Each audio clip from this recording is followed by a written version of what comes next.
Suatu sumber bunyi bergerak relatif terhadap pendengar yang diam. Bila cepat rambat bunyi di udara 325 dan kecepatan sumber bunyinya adalah 25 meter per sekon, maka perbandingan frekuensi yang diterima pendengar itu saat sumber bunyinya mendekat dan menjauh adalah berapa hertz.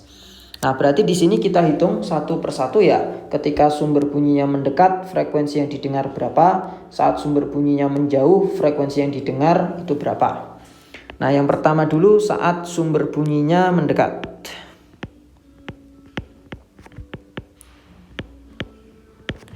Saat sumber bunyinya mendekat, frekuensi yang didengar, atau saya tulis dengan Fp1 adalah V dibagi V min Vs dikali Fs.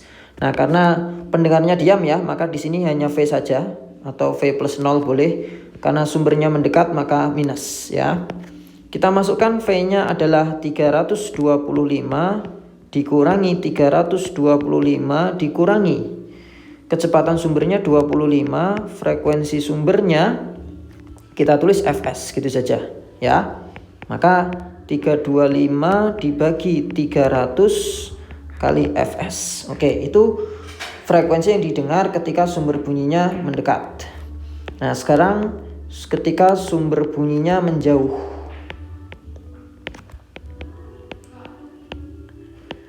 Ketika sumber bunyinya menjauh, maka Fp2 sama dengan V dibagi V plus Vs ya. Jadi di sini menjadi plus karena sumber bunyinya menjauh.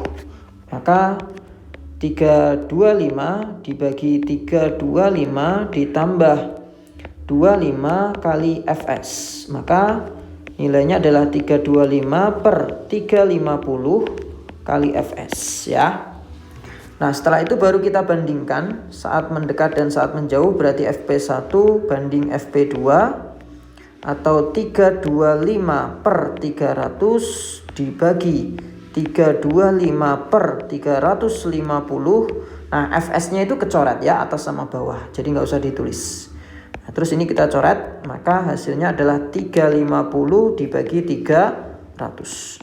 Kalau kita bagi dengan 50 semua berarti 7 banding 6 ya. Jadi perbandingannya adalah 7 banding 6. Maka jawaban yang benar adalah C.